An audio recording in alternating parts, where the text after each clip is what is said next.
And after this shedding, this layer has now become what? Very thin. So it's another opportunity for it to start growing again under the influence of hormones again.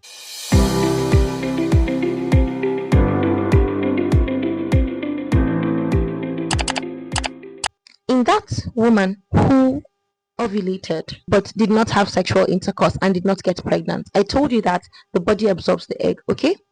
And because the body absorbs the egg and there is no baby formed like this,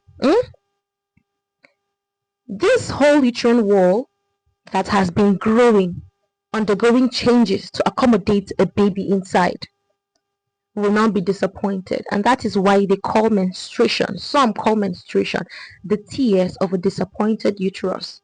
So this uterus was growing during the cycle, hoping that a baby will come and be implanted. But Ishaka, baby did not come.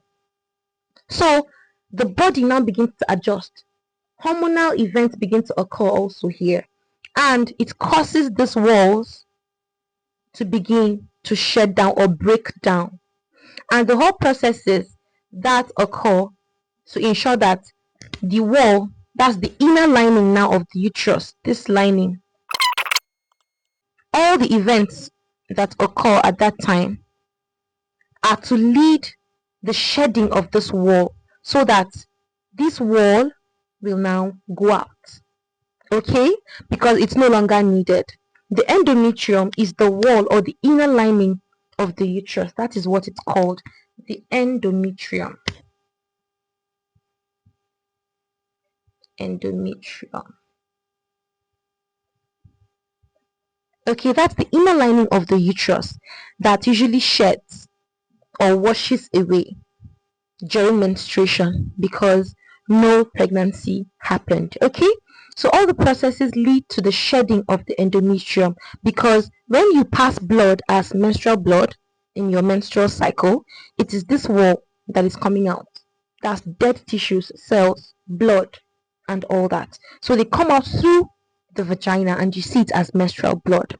That is what happens if pregnancy does not occur, because it cannot keep on growing and growing and becoming odogu when pregnancy did not come. Okay, so it would just dissolve or retire before another menstrual cycle will begin again, where this wall again will begin to build itself, hoping that pregnancy should occur. So every cycle is a hope that pregnancy should occur, but if it doesn't occur, then the inner lining will now pass out as menstrual blood because it is disappointed, no pregnancy. So let's assume that menstruation is happening. The walls begin to be shed. Okay, begin to be shed and they come out as menstrual blood. And after this shedding, this layer has now become what? Very thin. So it's another opportunity for it to start growing again under the influence of hormones again. And then it grows with the hope that another baby would come there. Alright, this wall has certain structures and cells that help to nourish the growing fetus in the womb. Okay, so that is why it grows. It has to grow again. But if there's no pregnancy, no implantation, no baby, then it goes down again, and behold, menstruation has started again.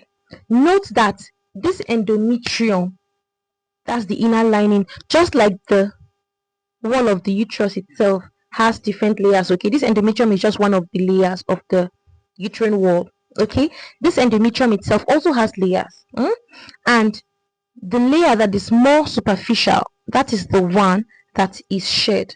That is the functional layer, and beneath it is also another layer that is called the basal layer. That is the one, the base. You understand? That basal layer is the one that feeds the functional layer, the superficial one, as it's growing. Okay, so when it's shed, it becomes thin, and then the basal layer begins to feed that functional layer again. It begins to grow and ready for a possible implantation if it occurs.